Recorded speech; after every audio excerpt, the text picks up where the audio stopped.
So our webinar today is a full-scale renewable energies Arctic grid, pipe dream or reality.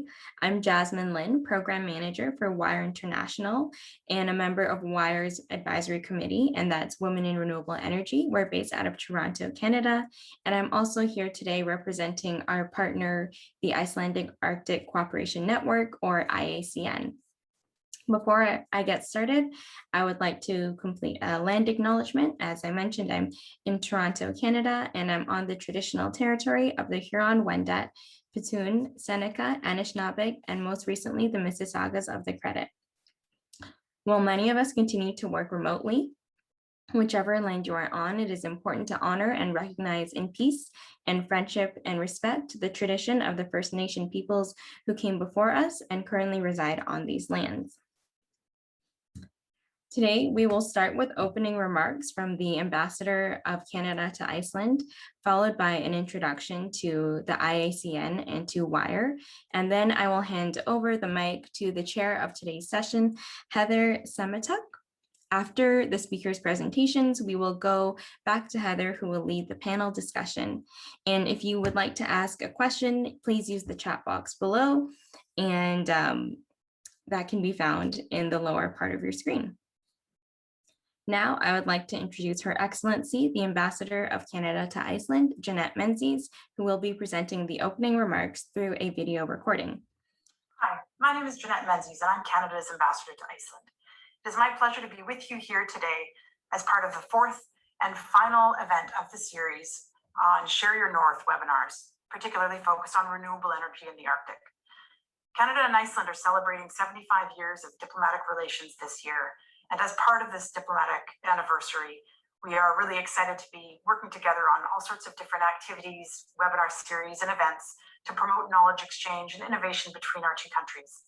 This particular series, which is supported and hosted by the Icelandic Arctic Cooperation Network and Women in Renewable Energy, is one such example. We are proud supporters and have been very excited about the interest in the webinar series and the participation of our speakers and participants.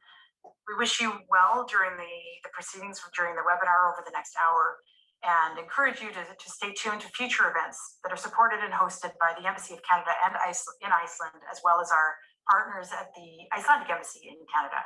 Thank you for tuning in today and enjoy the event. All right, and now I will introduce WIRE and the Icelandic Arctic Cooperation Network. The IACN was established in 2013 with the mission of initiating, encouraging, and facilitating Icelandic and international cooperation on Arctic issues, including research, education, innovation, and monitoring amongst public and private organizations, institutions, businesses, and bodies involved in Arctic issues. The IACN is pleased to work with WIRE and the Icelandic Ministry for Foreign Affairs, the Embassy of Canada to Iceland, the Embassy of Iceland to Canada, the Northeast Iceland Regional Development Agency, SSNE, the Icelandic Directorate of Equality, and Electricity Human Resources Canada and Women in Energy Iceland on this series. This series has been titled The Renewable Energy for Sustainable and Inclusive Development in the Arctic. It is presented under the Share Your North platform. Through this series, we have presented 3 webinars over the span of several months, ranging on topics of renewable energy in the Arctic. Today's session is the 4th and last webinar in this series.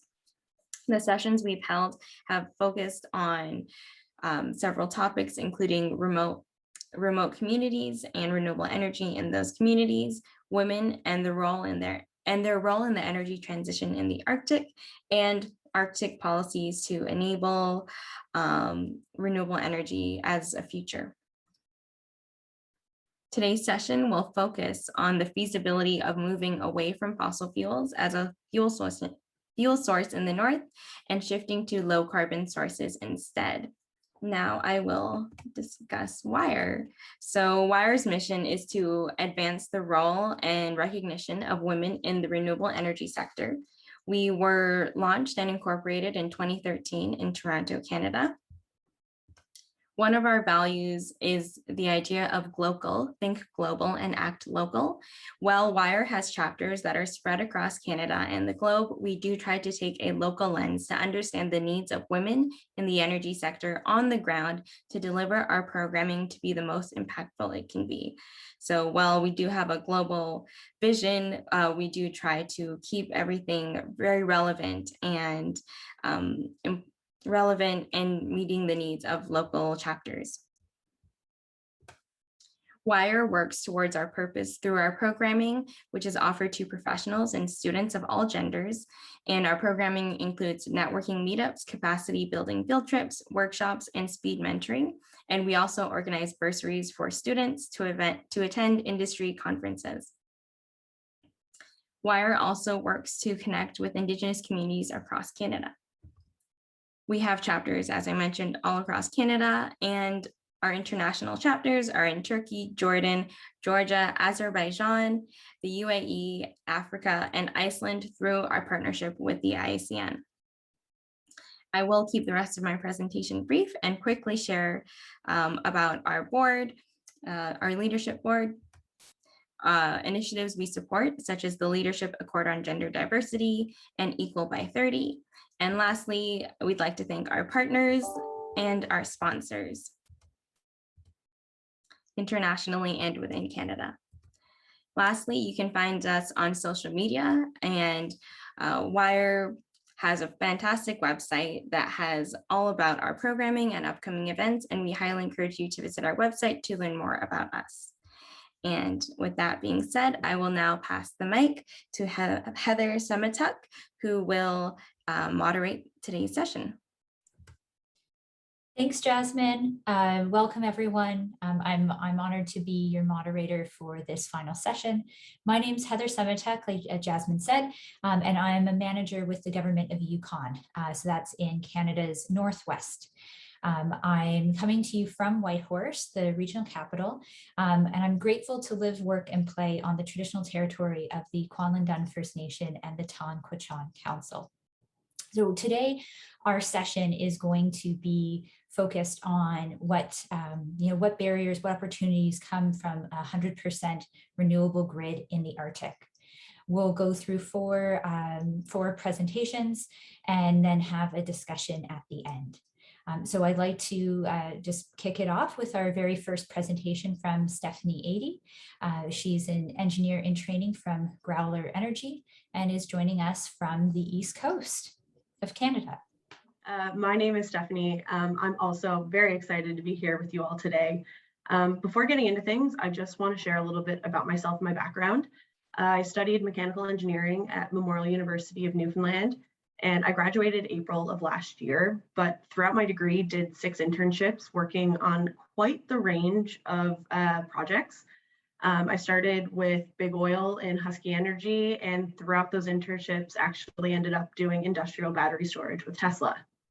After graduating, I started working with Growler Energy as a renewable energy engineering training, and I've been with them now for just over a year. So Growler specifically is a renewable energy project development company in St. John's, Newfoundland, and we're focused on unlocking the world's renewable and sustainable resource potential. Over my last year with Growler, I've had the opportunity to work on some really interesting projects in Northern Canada with Indigenous communities, and I'm excited to be sharing some of my experiences and learnings and how it all relates to reaching full-scale sustainable energy in the North.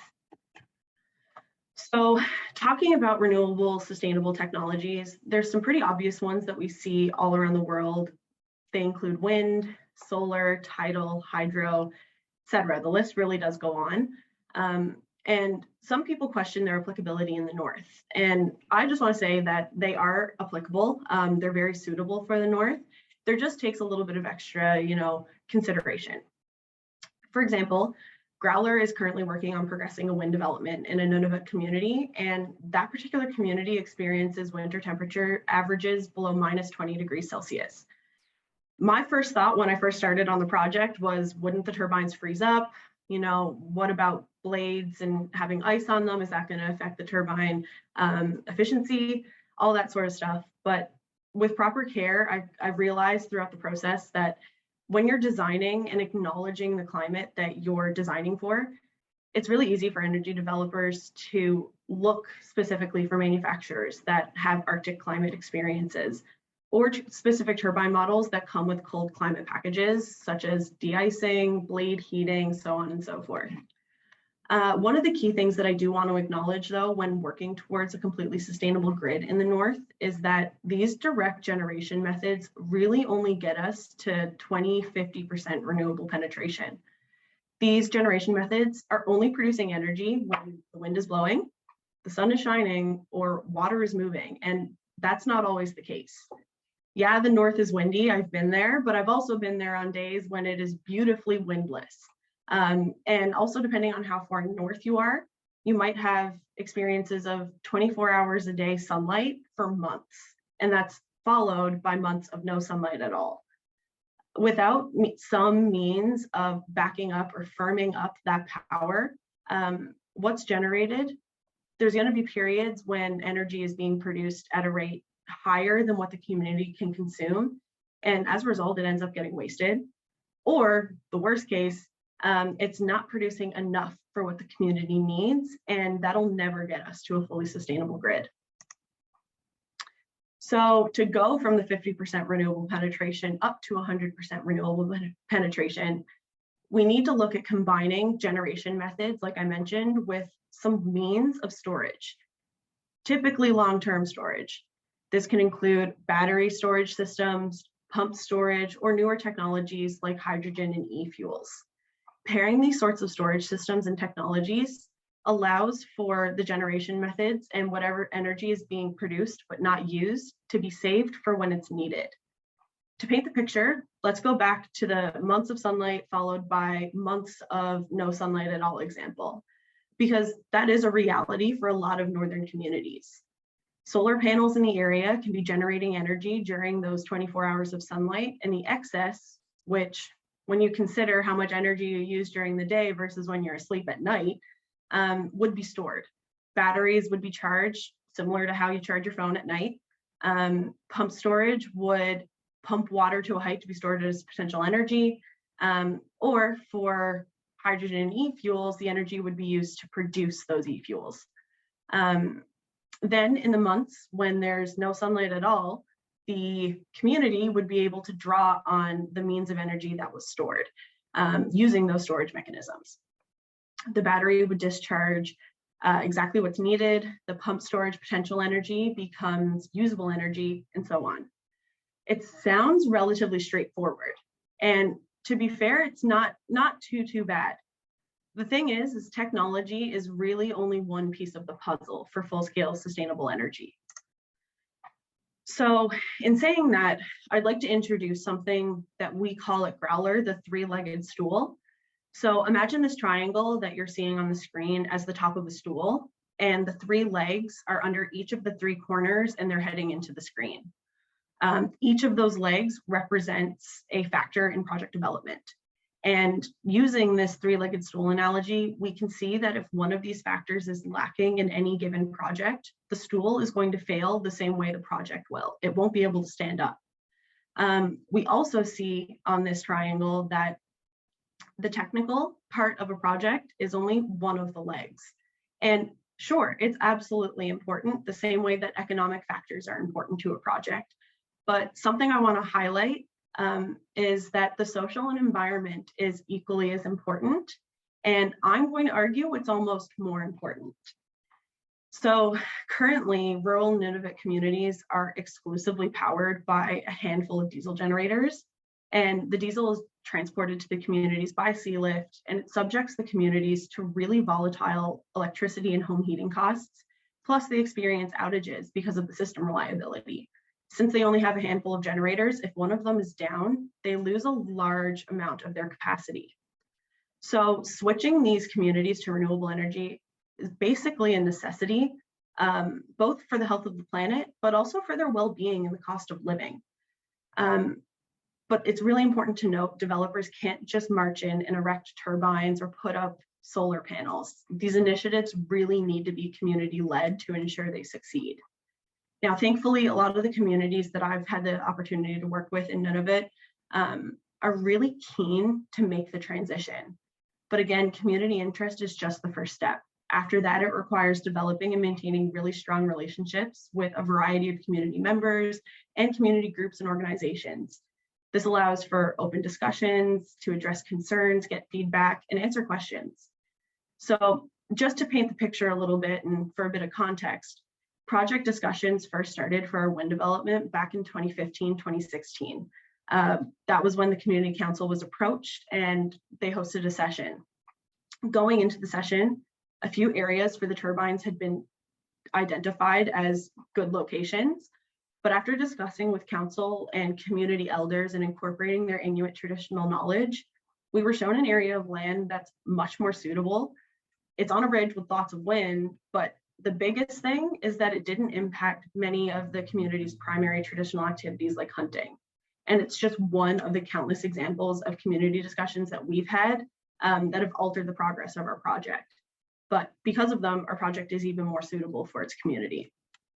So I could really go on for hours about the importance of community engagement and how it relates to the technical aspect of a project, but I'm going to close with emphasizing that technological suitability in the North is a surmountable task. We can get there for anything that is maybe a bit more cutting edge, like hydrogen or e-fuels, as long as proper consideration is given. But the bigger hurdle for a successful project is ensuring that community priorities and preferences are accounted for throughout all stages of life. That means starting even at the feasibility level and development level for the project work. With that, I'm going to conclude and I'll pass the mic back to Heather. Thank you. Thanks, Stephanie. I think we all really appreciated that really great overview and hearing about your experiences to actually supporting the installation of renewable projects. And it's a good reminder about the importance of long-term storage solutions to get to 100% renewable. Next up, we'll hear from Dr. Erin Trochim, who is a research assistant professor at the Alaska Center for Energy and Power. Erin, feel free to start screen sharing. Perfect. Thank you so much. So I'm Erin Trochim, and yeah, I am located in Fairbanks this morning, and that's on the ancestral land of the Denai people in the Lower Tanana River Valley. So I'm going to be talking about a big project that we're trying to wrap up a big first phase of. It's called the Arctic Energy Atlas, and I've been working with Kate Robb and Greg Polzer. They're based from the CASES program at the University of Saskatchewan, and Gwen Holdman, who is here at the Alaska Center for Energy and Power with me at the University of Alaska Fairbanks. So this is a project that Gwen and Greg started back when they were doing a Fulbright together, and I got brought in about a year ago to modernize it, is what I joke about. And then we've done a large expansion on it. So I'm going to be showing some I would say like they're more than preliminary results. We're in the midst of writing them up right now into a series of about 5 peer-reviewed papers. So if you want to talk to me or Kate more, we'd be happy to have some follow-ups because I'm in the midst of calculating statistics and doing a lot of framing right now. And so I'd be happy to talk more. So when I was invited to be a panelist, there was some questions about where bias comes from. And in this project, my background is actually in geography originally. And then I went and did a little pivot into some civil engineering and hydrology work in my master's. And then I went back to science for my PhD in hydrology again in remote sensing. And so I was born, or not born, but I grew up in Whitehorse. And so I've been very cognizant of my whole scientific career that having good applicability is really important, but so is having good framing. And this framing is really important because how do we make things believable and believable to a wide variety of audiences?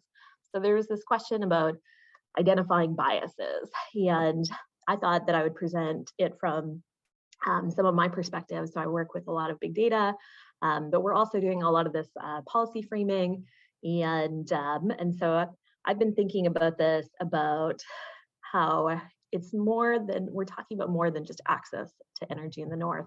To be really frank, that's what I've seen growing up in Whitehorse, and in all the work that I've done all over the Arctic, especially as a physical scientist, is that in theory, there's lots of access to renewables, but why aren't we building them, and why aren't we having this huge connected grid? And so this is a pretty interesting question that I've really enjoyed taking a look at. So I've been thinking at it from like 3 angles right now. So one of them is the built and the natural environmental data, and we're looking at this over the whole Pan-Arctic, and we're actually comparing it to a lot of the global data now.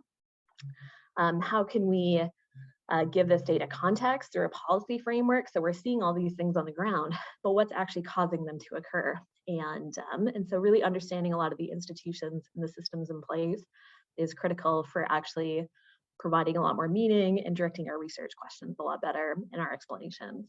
And then I always joke that we're left with this like whole pile of data at the end.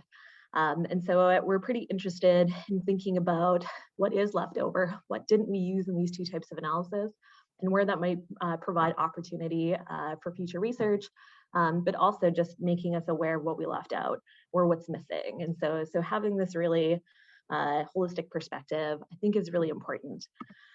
And so I really appreciated the previous talk, because at the heart of it, we're talking about communities, but we're talking about the energy systems, and those energy systems are very interconnected because there's a lot of different types of energy systems. And ultimately, they're really driven by these institutional environments. And so making sure that we're keeping this perspective in mind of, although our focus is at very much that local level, all these other drivers are taking place. And so how do we make sure that we're taking a really good integrative approach? And when we're dealing with these systems and these environments, how can we consider them, what's a good way to put it, like more equally across space, and how can we be very deliberate about that? And so that's something that Kate and I have been thinking a lot about. And so she designed this wonderful matrix, essentially, of a lot of what we've been thinking about and trying to at least identify that goes into this institutional environment for renewable energy development. And a couple that we've looked in depth at are some government instruments, the regulatory structures, utility ownerships. Those are some of the big factors that we've picked out that are really important. The nebulous one, though, that's good to mention, is leadership. That's one thing I've noticed, is that where there was strong leadership, there has been a lot of recent renewable energy development. And I think that that's really important to mention. And it's definitely something useful to keep in mind, that where this leadership exists and it gets a lot of traction, it can be very effective in developing renewable energy systems. And the Faroe Islands is a pretty amazing example of that in the Arctic right now, actually. And so, yeah, so this is just a quick snapshot, though, about how this variety can occur, and this is going to be the last breakdown that I really show at this Pan-Arctic scale between the different countries. So we can look at utility ownership, and here in Alaska we have more utilities than anybody else. I could say that, and it's interesting to look at the patterns of development between countries and regions that have more state-owned utilities versus those that are held by a variety of governmental and non-governmental organizations, and want opportunities and also limitations that they have in developing out their renewable energy systems. So this is, I guess, the back end to what we're looking at, and we've been talking about the whole time. So this is a map of the Arctic Energy Atlas, and it describes renewable energy development and electric grid infrastructure in the Arctic region. And it's already out of date, actually. So I put this together in late August last year, and the bright blue line that you can see is what we call the electric north boundary. And since we've published this, I've been able to go back and find some missing grids. So all of this data has been collated primarily off a couple different sources. So I've been aggregating the electrical grid infrastructure data over actually the whole globe, and dividing the grids out into these different categories, essentially. So the main 2 that we're really interested in are grids that essentially we're calling continental grids. And so they have a large connected ecosystem essentially that generally like reaches the continental level. And they may or may not be like actually physically connected, but they have the opportunity to be. And in the Arctic, we have a lot of these regional grids. And so they're these medium-sized grids, and some of them have over 50% of them have over 50% renewable energy, and other ones don't. And so these regional grids are a little bit unique to the Arctic, but it's been something that as I've like pushed this analysis into the global region, it's been interesting to see that a few do remain in Africa, and there are some in Australia as well as a number of islands that function, if they're large enough, essentially the same way. So one thing to note is that we've actually changed this boundary in Eastern Russia, or sorry, Eastern Russia. And one of the large grids, a couple of the large grids there are no longer regional grids. They have actually been connected into the continental grid. And so we came up with this idea that we wanted to create a new definition of the North. And I'm just going to skip ahead one slide for a second. And that's because we were talking about the different ways that we consider this region and how we can characterize it. And being able to tell a good story is really important from a policy perspective. So when I started working on this project, I asked like an obvious question. I'm like, so how do I limit the analysis? Like, do I just pick a latitude or what do I do? And Gwen was like, oh, just like limited by where the continental grids start. And so then I had to figure out where they were, and that led down a whole rabbit hole. And so what I can tell you though, is that if you look back at that, or if you think back to that map, there were communities distributed all over the place. And the big thing is that in this new Electric North region that we've now like updated with the best knowledge of the Russian transmission grids, we have about 898 communities that are considered still off-grid. And of those, 86% are on fossil fuels, most likely. And of those, 14% we know at least have some form of renewables. They may not be fully on renewables in those communities. And so that's a huge disparity between that there's a lot of communities here that are like off-grid, and that the vast majority of them are not on renewables. And this is in pretty big contrast to those big regional grids that if you just do a blanket calculation based on the available data, actually 60% of the area in the Electric North, when we look at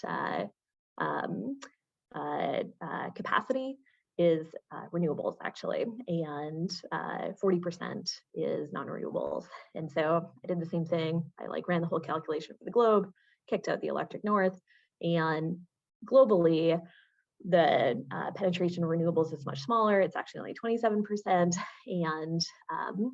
and over it's 73% remains on non-renewable sources. And so we have this like despair, or this very different picture of the Arctic, where a lot of our regional grids have a lot of renewables, but they were actually developed fairly early on, is what I would say. And we have a lot of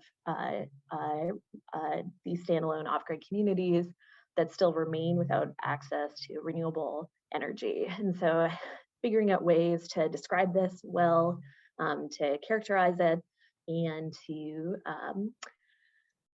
tell a compelling story while still keeping that community in focus, I think is really important. And so yeah, so this is just a quick example to you that there are a number of definitions of the circumpolar North and the Arctic that exist. And so we're very interested to put forth this idea that that power and energy should be part of that discussion in creating another definition.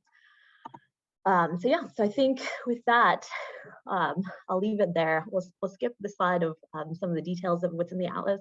Like I said, feel free to contact me, and I'd be happy to talk more about it. And like I said, we'll be having a couple of papers and an app coming out and all sorts of stuff. And so there'll be quite a few more things.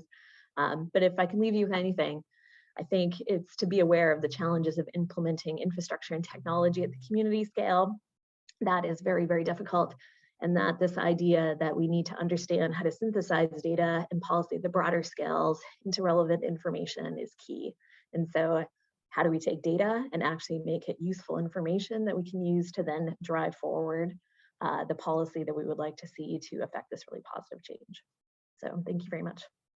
Thanks so much, Erin. That was really fascinating. I was scribbling notes down, and I really appreciated your institutional environment map that you and you and Kate developed. A really good holistic look at all the other pieces that exist outside of technology. So thank you. We'll turn it over to our third presentation. And so we're joined by Ottó Elíasson, who is coming to us from Iceland. Thank you very much. Yes, I hope you can see me and hear me. So I do not have any slides, but I will just ramble on a bit for some time now on this topic. So my name is Ottó Elíasson, as Heather said. So I have a PhD in physics, and now I'm working for EIMUR, which is a local sustainability and innovation initiative here in the northeast of Iceland. We at EIMUR we are very much sort of trying to form on a broader basis a network for entrepreneurs and to promote innovation, especially innovation that's linked to local natural resources and how we can better utilize our resources. We have a great interest in the clean energy transition, and especially because we are placed rurally, I think we can have some useful input here. I will of course talk a bit about the grid, sort of the renewable energy grid, but I will also emphasize sort of, I mean, how do we get there? I mean, as we saw from Erin's map earlier, I mean, thank you very much for the very nice presentation. I mean, the Arctic is still very disconnected. So I mean, how can we get there? And sort of the key is of course of course, I mean, a part of the answer is to overcome some sort of social hurdles, and one of the biggest obstacles, in my opinion at least, is that for the clean energy transition, I mean, this is both applicable globally and then also in the Arctic per se, is that, I mean, our current energy use, it's so invisible. I mean, and this is, I think, why we have so many sort of acceptance issues and NIMBY issues, like not in my backyard, if you call them. And I mean, oil is pumped from the ground in the North Sea and in the deserts of the Arabian Peninsula or in Canada. Of course, the oil refineries, they have a large visual impact where they are situated, but they have I mean, you can drive lots and lots of energy through them. So, I mean, in places like where I live in Iceland, I mean, we are very disconnected from the fact that, I mean, how much energy we import through fossil fuels. Iceland is, of course, very unique in the fact that in terms of electricity generation and space heating, we are 100% renewable. But it's this invisibility. I mean, we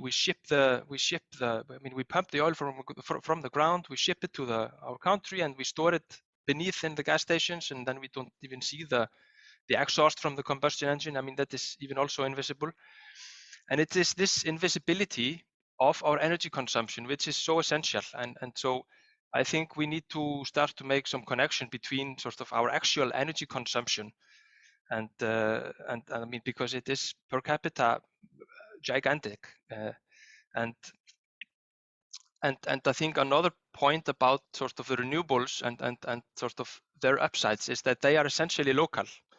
So they are, I mean, of course, I mean, many places in the Arctic you have harsh weather conditions and sort of it's hard to basically get around, and it's hard. I mean, the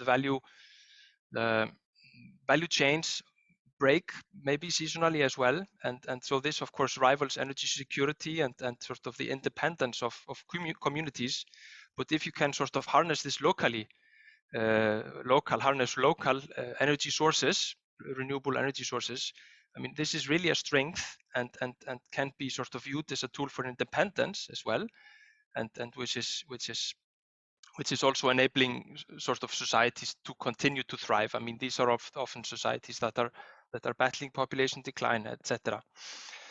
Now a bit on the grid in Iceland. I mean, we of course have a very interconnected. I mean, the entire sort of electricity grid in Iceland is interconnected, and this is, I mean, the reason why we can do this so well and distribute electricity is that we have so many sources of electricity as well. I mean, we have so many renewable sources. These are primarily, of course, geothermal, and then hydro dams. And we have them. I mean, we have many sources distributed over the country. And this is why we can have such a nice and functional electricity grid. But still, it's such that we build. I mean, where we have huge sinks, like we have a lot of heavy industry, where we have huge electricity sinks. Then we build the electricity sources nearby, and I think this is something that I mean, it's important to keep in mind.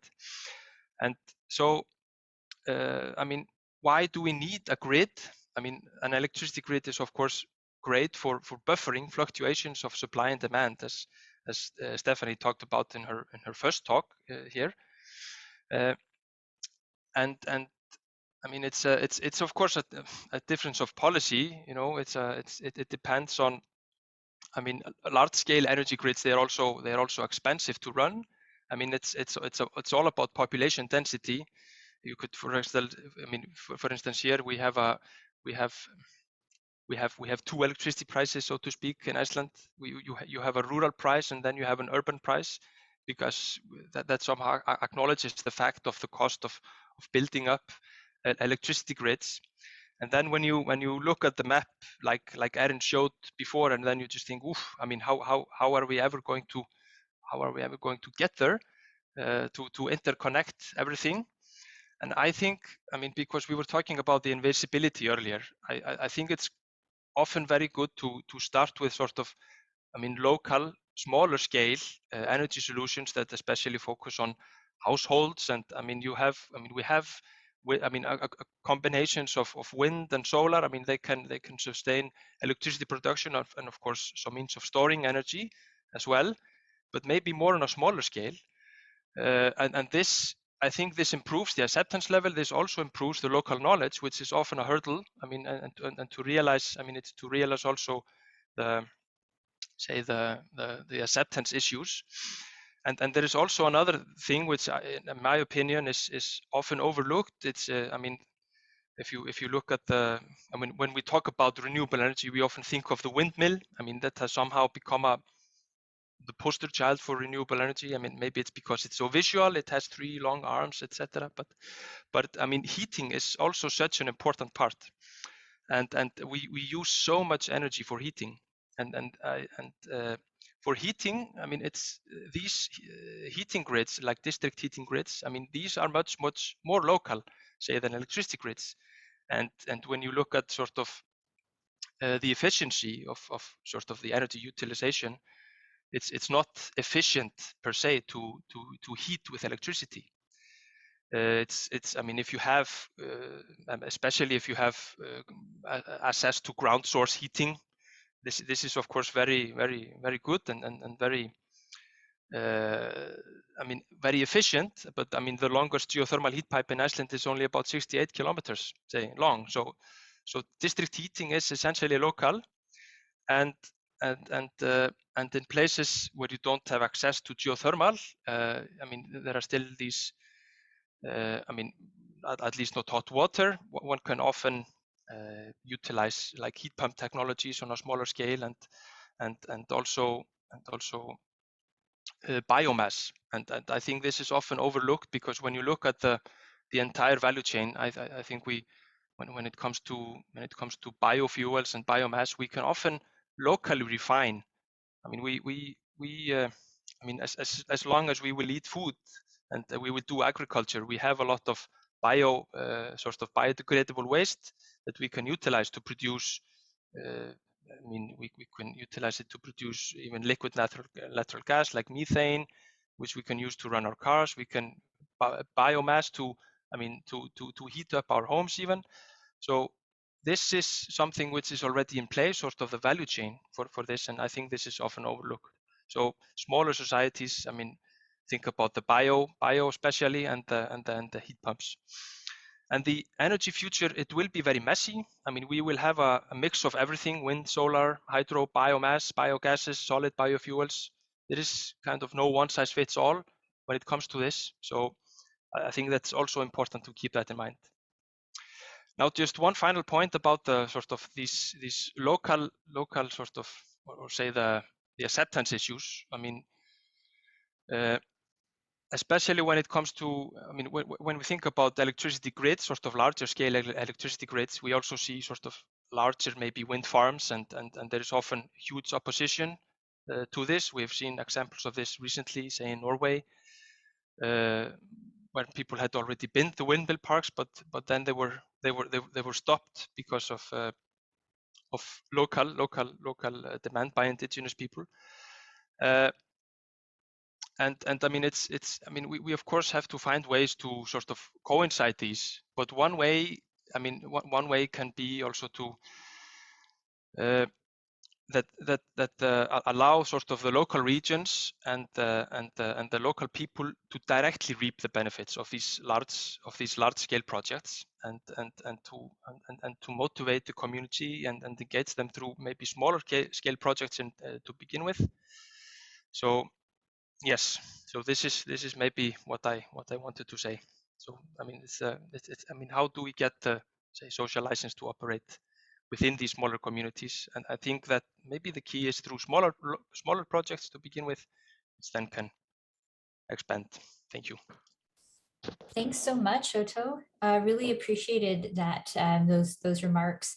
I too think about renewable heating a lot, and its impact on electricity demand, particularly here where I'm in Whitehorse. So that was a really good reminder of another sort of tension coming. I think we'll be switching to our final presentation. So just wanted to welcome Paul Emile McNabb, who is with the Canadian Council for Aboriginal Business, to give our final presentation. Great, thank you. Just setting everything up here. Perfect.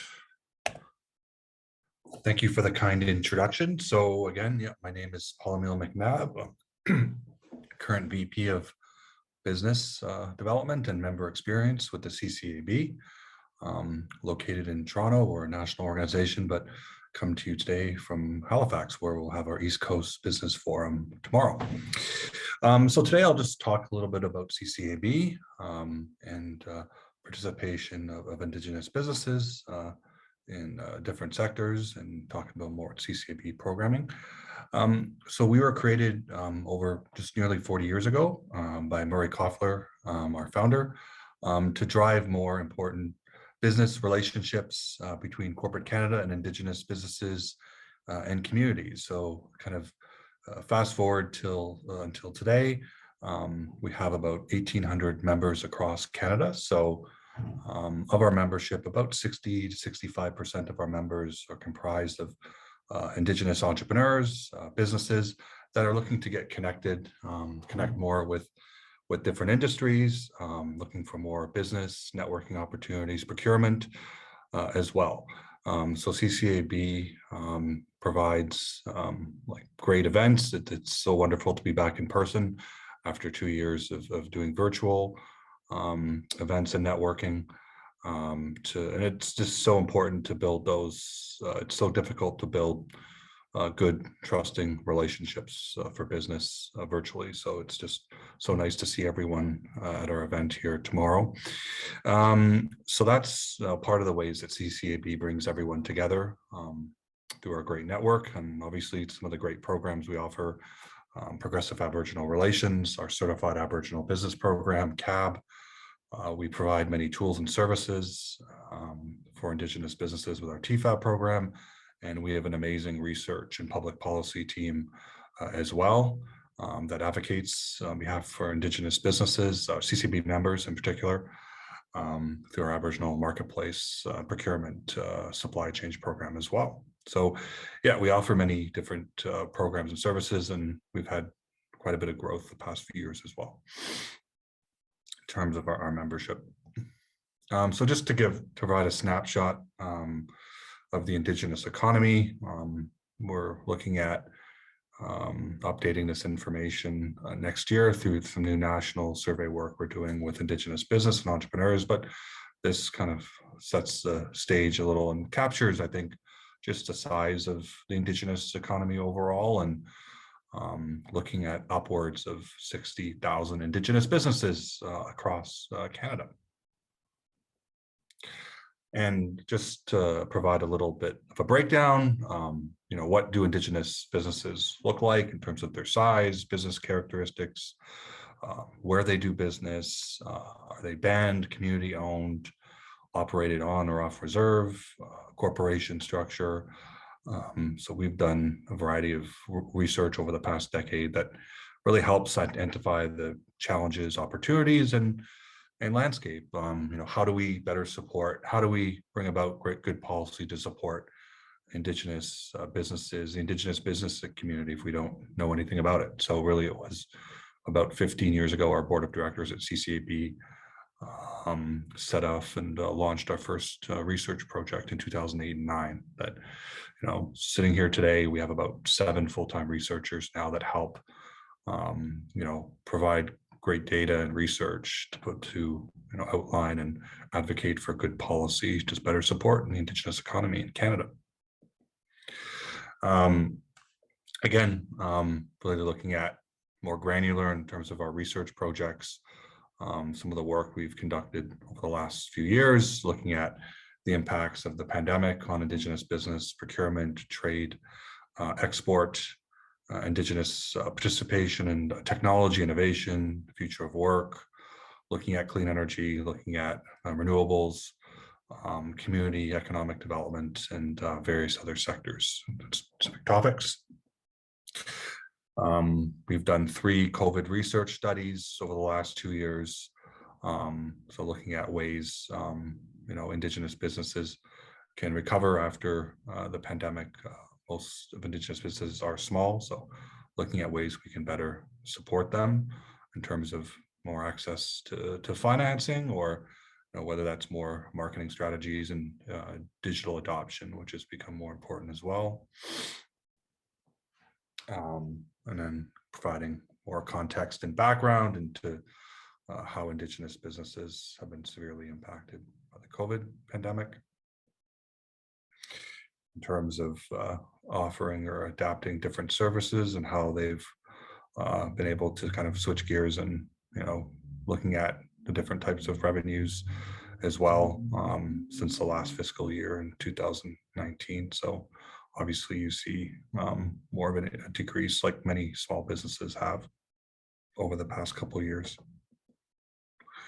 You're looking at increased online remote communication between staff and clients, increased online marketing, increase in more interest in creating more digital ways, especially local businesses and communities, that we're so used to doing business in person, and how they've adapted since the pandemic.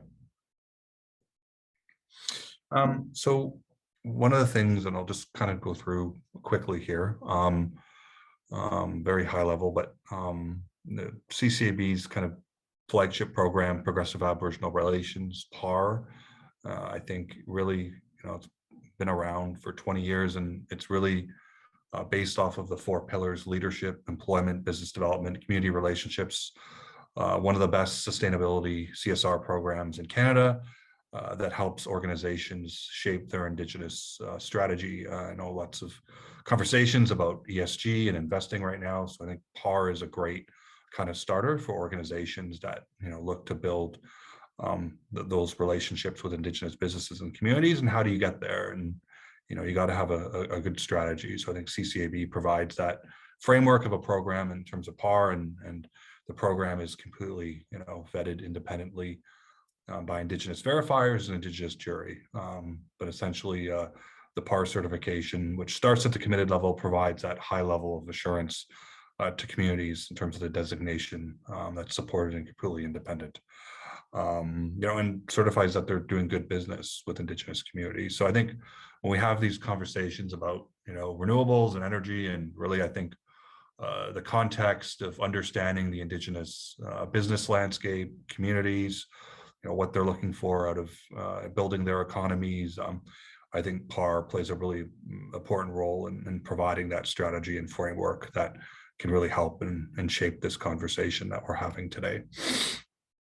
And just a quick overview. So looking at, starting at the committed level and going up, companies going through committed to achieve that level of certification at bronze, silver, or gold level.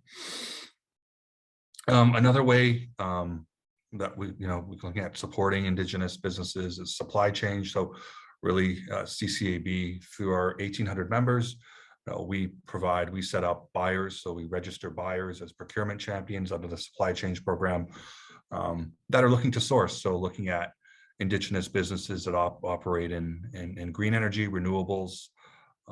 There's quite several in our network. Obviously, CCAB Indigenous businesses comprises businesses of all sectors, but certainly renewables has become one that has come to the forefront and is very impactful, I think, in terms of shaping the Canadian economy as a whole. And CCAB certifies our Indigenous members as 51% owned and operated First Nation, Inuit, or Métis businesses that we then can connect directly through our supply chain program in terms of our registered suppliers list to these companies. We have about now 105 plus buyers in our network. So these are some of the companies that participate. Again, all industries, universities, colleges, not-for-profit, charitable organizations, renewables.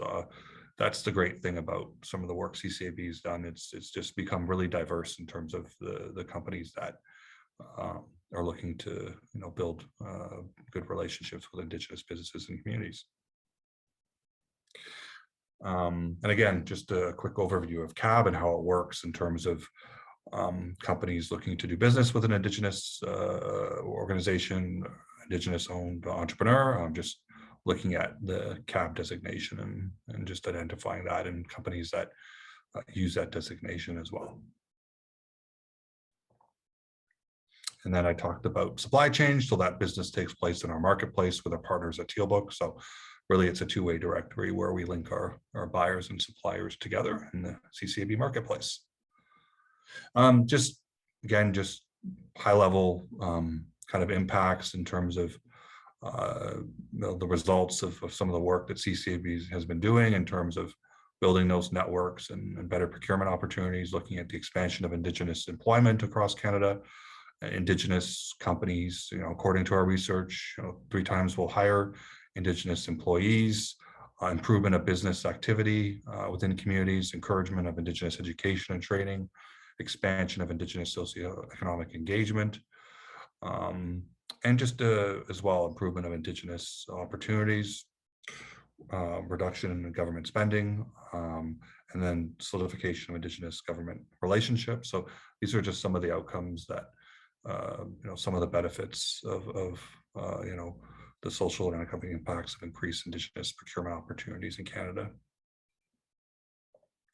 And, just our advocacy, extends to the government level as well in terms of our policy and research, and the federal government of Canada looking at setting targets at a 5% spend for each federal department on Indigenous opportunities. And then looking at further, looking at, the impacts in terms of renewables.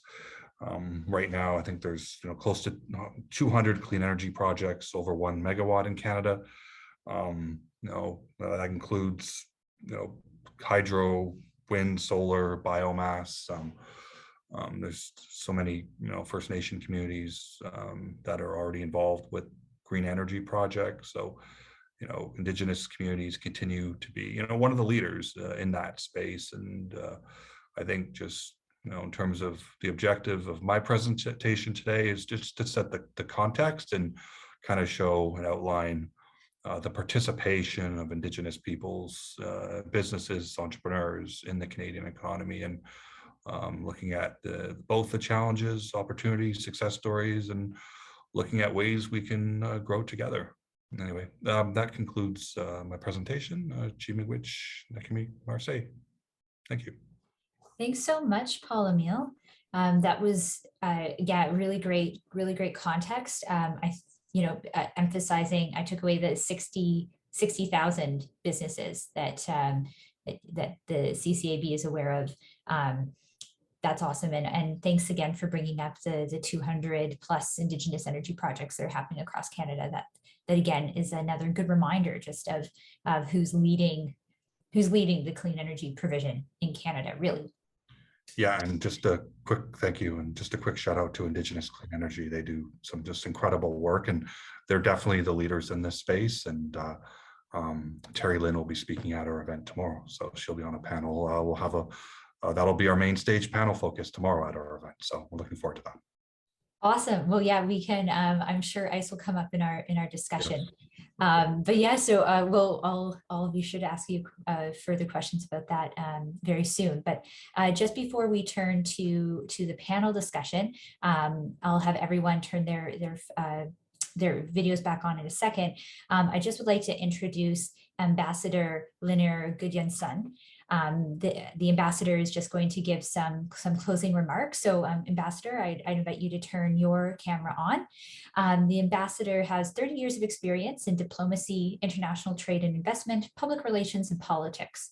And immediately prior to his post as ambassador of Iceland to Canada, he served as Iceland's Consul General and Trade Commissioner in New York City. So welcome, Ambassador Gudjonsson. I turn the floor over to you. Thank you, Heather. First, I would like to express my thanks to the Icelandic Arctic Cooperation Network and Women in Renewable Energy International for co-leading this event on such an important topic. To today's speakers, Erin, Ottó, Paul, and Stephanie, thank you all for your insights in this closing event for the series.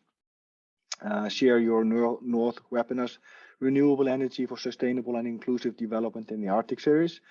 In total, the 4 events has had over 250 participants from all over the Arctic and abroad, and the recordings are available on Share Your North website.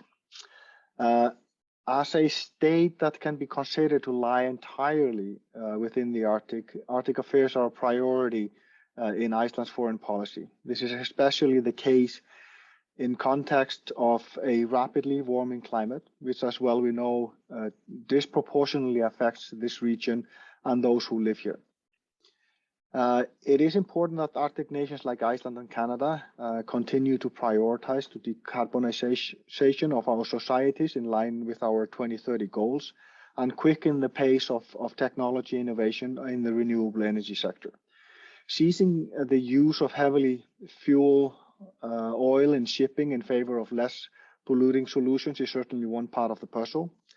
And I will mention an Icelandic company, for example, called Alor, which is developing the next generation of rechargeable aluminum batteries for industrial applications, including shipping. On a macro level, scaling up renewables as sources of energy for our national grids, while also investing in increasingly impactful carbon capture and storage technologies, such as Canada has done in its most recent federal budget, will be even more critical in the years ahead. And I would like to mention we are going to be actually with an Icelandic delegation at the Energy Show in Calgary on June 7 to 9, and we welcome to meet anyone who is interested in talking to the Icelandic companies. We will have companies such as Landsvirkjun, Carbfix, Carbon Recycling International, and others along with us, and led by a minister from the government in Iceland. So hopefully, if someone is there, please shoot me an email, and which I will share in the chat, and you can hopefully we can meet and discuss renewable energy. In closing, thank you again to the organizer, panelists, and everyone that signed in for today's session. It's been a pleasure to take a part in the Share Your North series. Be well. Thank you so much, Ambassador. We really appreciate your time and your participation in giving closing remarks. And hopefully you get to see some people in Calgary. But I'll just start with one of the key takeaways that struck me listening to all of your presentations was the role of communities and community participation in energy projects. And two, we heard Emile bring up the Indigenous Clean Energy Network, but Erin showed that stat about utility ownership, which I immediately connected to Ottó's comment about needing for local people to benefit from projects. So my question to all of you, where is that happening well? Where do we see great community leadership on energy projects? And what changes could lead to greater community participation and ownership of energy projects? All right, Emile. Yeah, I can kind of kick it off. I mean, I think just my experience in this space has been just really just some great leaders, just leadership actions, I guess was one of the pillars of the PAR program. But I think just working with some great Indigenous professionals, leaders that have really kind of outlined or kind of paved the way for different opportunities. To put these, fairly ambitious ideas or to put projects together. And I think when you're looking at, whether it's Indigenous community economic development and looking at, putting together, whether it's a joint venture or a partnership, I think that's where we've seen a lot of success in terms of, building those, trusts. I think is so important in building the good business relationships. But I can definitely, there's so many examples or the conversations, discussions I have throughout the country in different industry sectors, but specifically this one is having that right person with that experience and leadership that really can provide that expertise to putting together a trusting, worthwhile, maybe it's a joint venture with a community, starting at a smaller scale, but it's building that trust and having those good expectations that I think can in the long term lead to some really great success stories. So I think you're seeing that take place all across Canada with the several hundred Indigenous community led projects. Well said. I'm curious, Ottó, about the Icelandic experience. I think I saw from Erin's slide that Iceland has a state-owned utility. Is that the case? And do you see much community-led participation in energy projects? Yes, I mean in Iceland, I mean this is either state-owned. I mean the electricity production is primarily state-owned. It's at least through a state-owned company. There is Landsvirkjun, which is the national power company. I mean, they produce about 70% of the electricity, and then there are also, say, municipal power companies as well. I mean, there are like a couple maybe which are big, sort of also in electricity production, but when it comes to these, when it comes to the heating, the district heating, then these are primarily municipal, sort of. It's primarily run by the municipalities.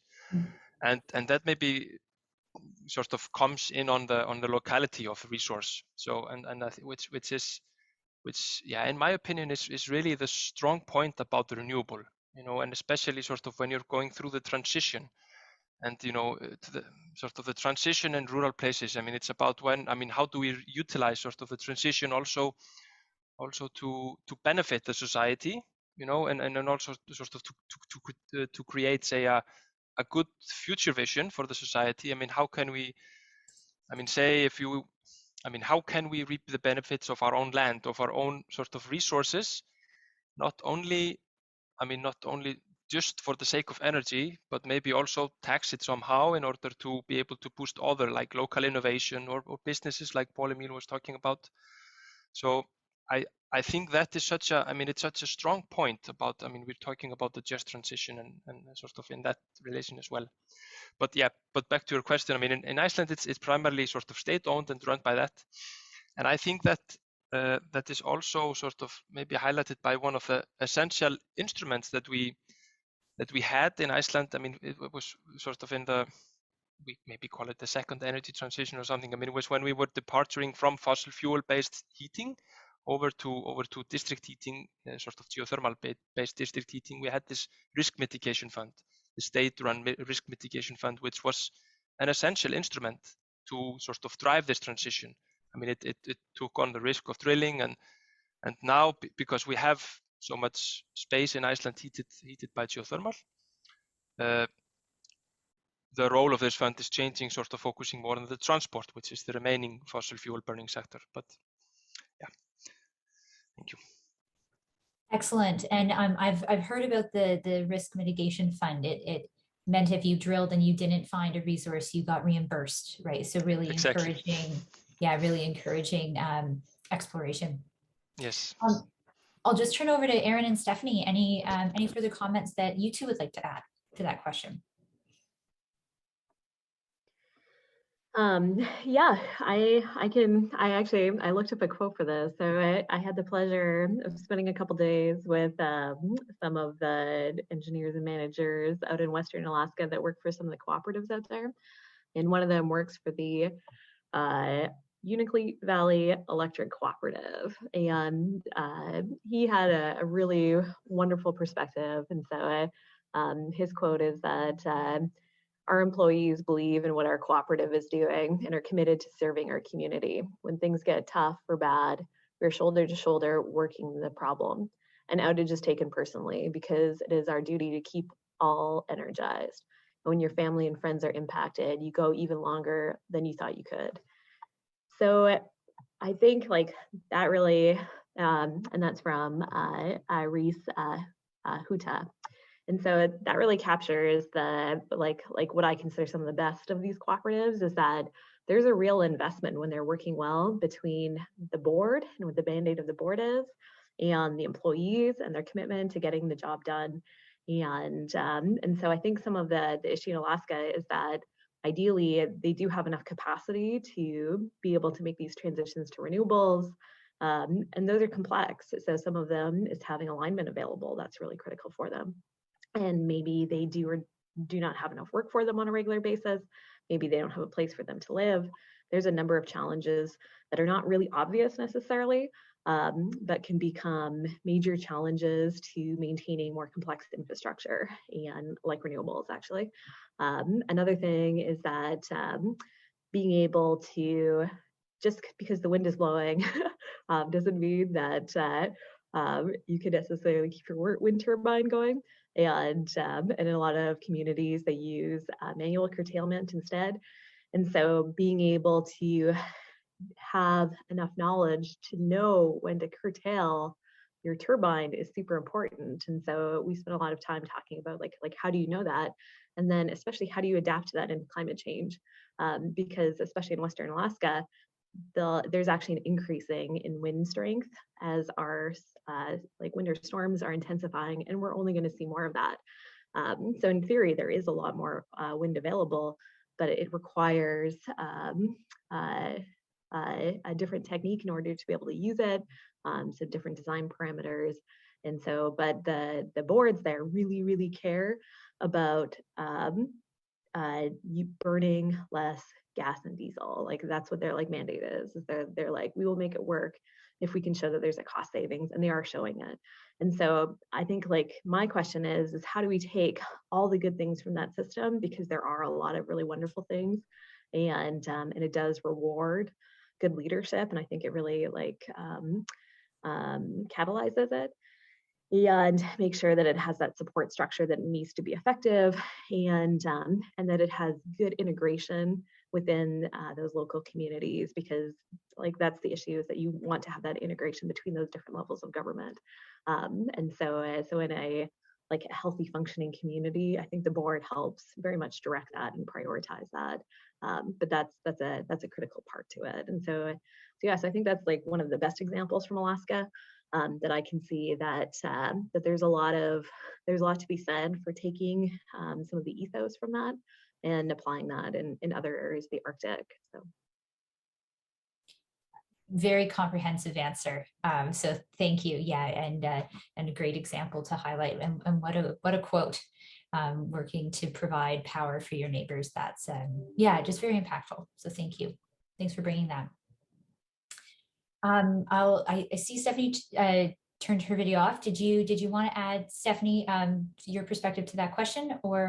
Yeah, I'll okay. add. Yeah, my bandwidth. I had a little notification pop up, so I figured I'd turn it off just to be sure. But I'm just going to add a couple of comments because I think everyone else has kind of hit a lot of the main things. But one thing that I noticed just working with communities up in northern Canada, I think part of the reason why you see this energy, I don't mean to create a pun, but this drive for them to want to, make this transition, it's because they're the ones that are most impacted by, the negative effects of climate change. They're the ones that are seeing it first, even something as simple as delivery of fuel. So we're working with a community where they get shipments twice a year. And beyond that, they don't have access to the same things that we do down here in the South. So they're just going to see fuel be harder to get, and it's going to continue to get more expensive. So they have a different perspective on getting themselves into a situation where they're 100% renewable. So, when you have that on the line, I think it changes your perspective.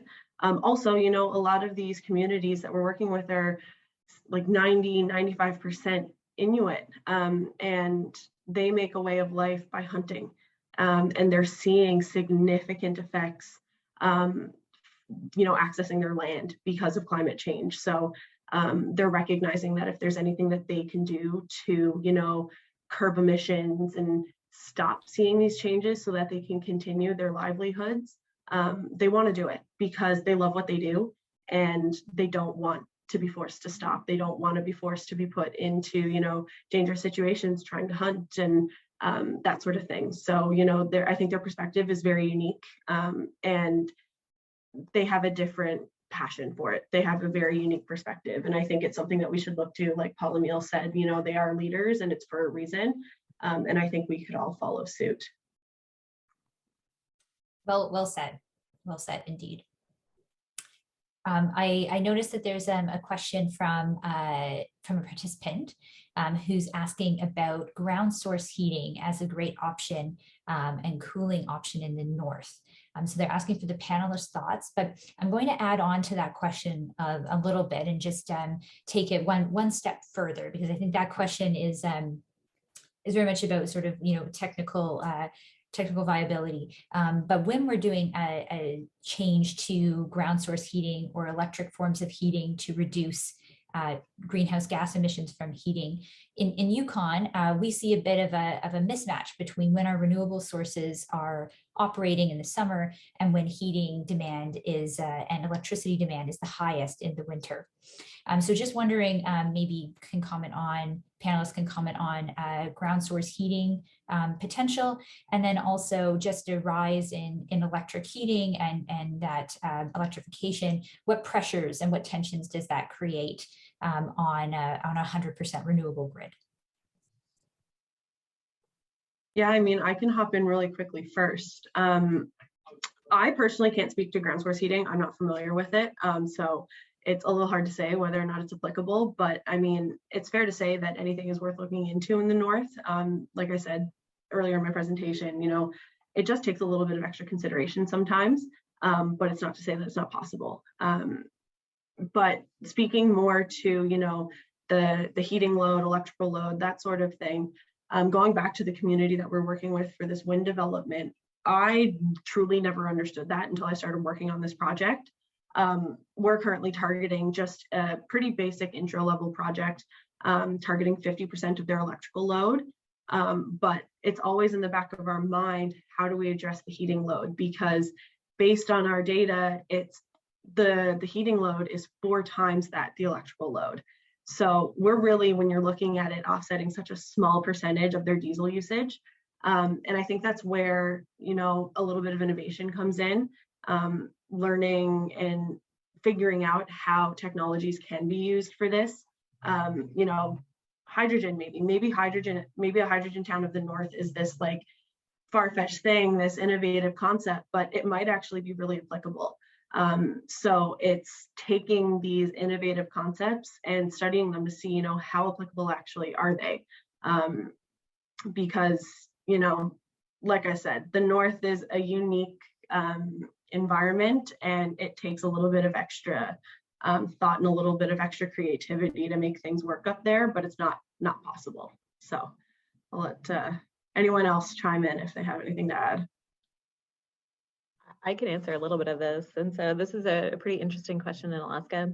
And I'm actually studying this right now. We're about to start estimating heating loads on our entire rail belt grid in Alaska as part of our decarbonization studies that we're doing. And then the plan is to start scaling that to the Pan-Arctic, actually, because you're right, it's one of our biggest unknowns. And it's also probably totally correct in that it in some ways is the most challenging. So I can answer a little bit. Is ground source heating an option up north? Where we have permafrost, that's an indication that there is not that much heat going into the ground necessarily, and there isn't that much excess available. And so it still has some feasibility at certain times of the year, but it's not as effective when you start to get up to some place like Fairbanks. It's quite effective in the Juneau, Alaska area, for example. So where it's a lot more temperate.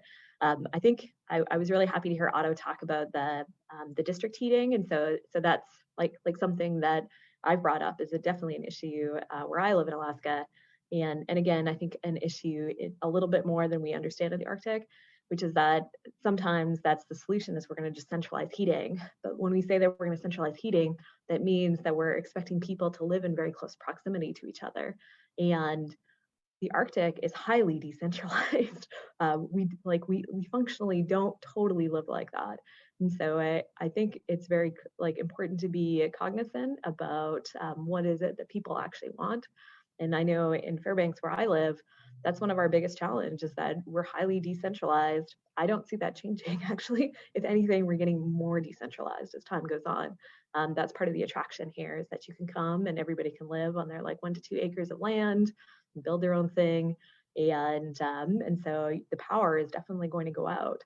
And so what do you do for heating then? And so what heating is still incredibly popular here, because when it's really cold and if the power goes out, it is the most reliable either primary or secondary source of heat. And so when we're talking about switching to renewables and to lower carbon sources of renewables, how do we address that very basic need? And I think that that's a really important question to ask, and to be very realistic that maybe not everybody wants to switch to electric heat, especially if it's not really going to be reliable enough. And so yeah, so those are, I think, some very important questions to be considering. Well said, Erin. We're grappling with the same issues here in Yukon, and wood heat is often the cheapest. So it's tough to switch to a more expensive, less reliable product. Ottó, I saw you switch down your headset. Jump on in. Yes. So maybe I just want to, I think ground source is, this is absolutely something that we have to look into. Of course, where permafrost is there, maybe there is little potential, but you can still drill. I'm just not familiar. How far? What is the temperature gradient when you drill further down? Of course, eventually it will get hotter, but this is dependent on location. Southern more latitudes. They're much better for this. But I also want to highlight the point of efficiency, because when we're talking about decarbonizing the entire economy, you should somehow prioritize on efficiency.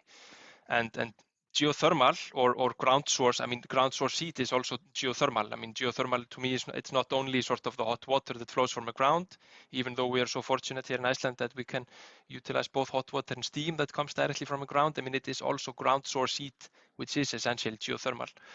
And if you look at these, if you say you are heating by electricity, you have electrically driven furnaces or ovens at your home, and you switch to heat pump technologies, you can sort of, as a rule of thumb, typically reduce your electricity consumption down to about 30% of what you had. It's a factor of 3 sort of in terms of efficiency. So this is a very important factor. I mean, as I also was trying to stress is that, I mean, renewable energy is not only electricity, it's also heating, and heating is such a big factor when it comes to decarbonization of the entire economy and our society. So yes, I'm all up for that. Thank you. And Emile, I saw you unmute. Did you want to add something? Yeah, I mean, I think the perspective I can add to this conversation is, we have many Indigenous-owned entities, businesses. I've known several that provide geothermal services. So if you don't know how to get started, or you're looking for suppliers, CCAB I think is a great way.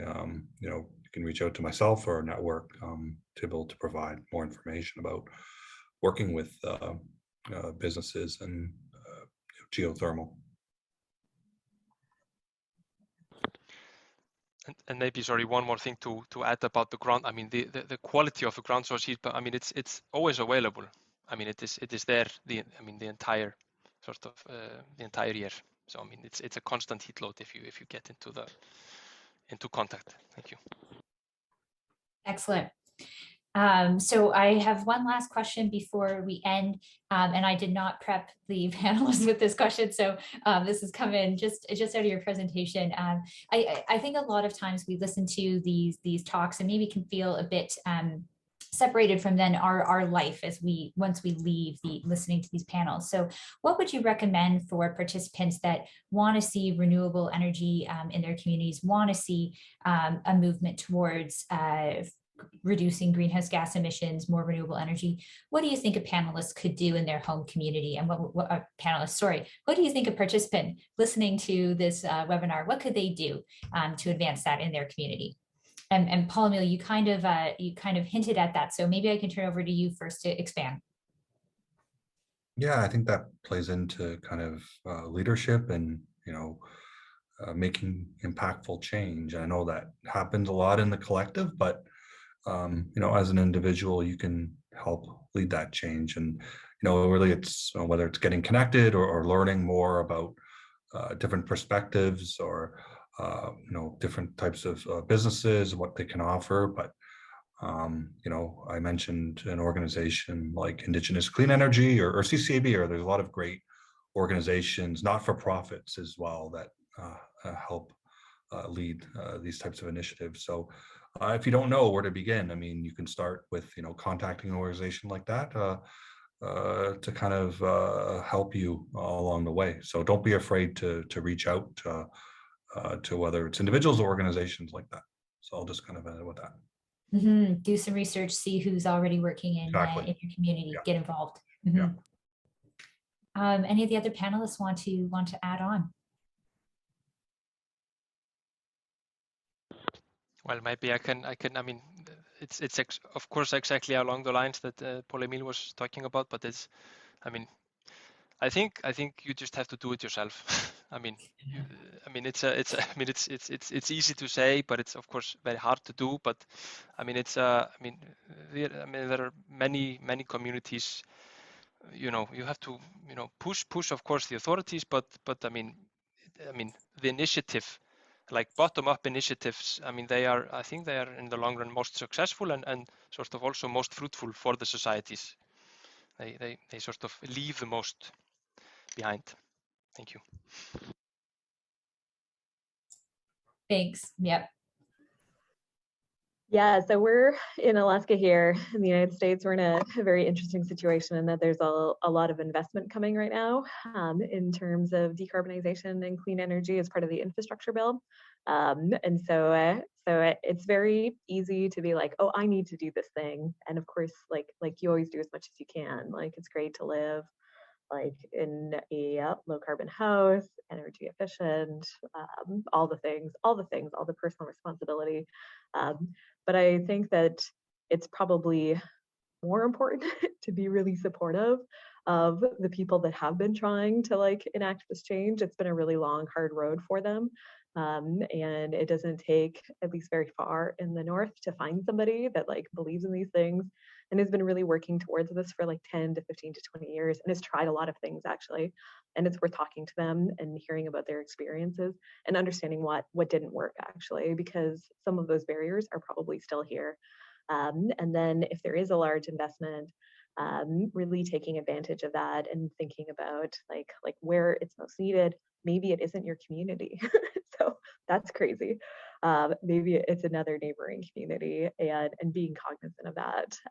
And if it is your community, yeah, how do you create this like long-term structure that's supportive of it? And so that takes a lot of capacity development as well. So all excellent points. And yeah, it makes sense in Canada where we've got a few areas that are highly fossil fuel dependent. Would be happy to see targeted investment there. Personal. Stephanie. Yeah, I mean, I'm not sure I can really add much more than what's already been highlighted. I think the other three did a really good job of kind of hitting all the nails on the head. And I know we're getting close to time. So I'm just going to echo what they said. You know, there's a lot of different ways that you can kind of get involved. I know personally for me, when I wanted to see a change,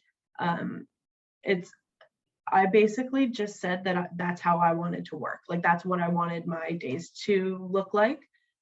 So I found kind of a way to get involved was literally just through my career. You know, I think there's other ways. Obviously, you can volunteer, you can work with nonprofits, and there's so many opportunities. But if you have the opportunity, you have the interest, and you know, there's you know, opportunities at your fingertips, I guess. So it's just a matter of seeking those out and seeing how they fit into your life. So for me, it was finding a job that felt fulfilling in that sense. And I'm sure a lot of other people who are on this call probably feel the same way if you're tuning into this. So I'll leave it at that. Excellent. Thank you. And just thanks to all four of our panelists. Thanks again to the ambassador. Thanks to WIRE and the IACN for organizing it.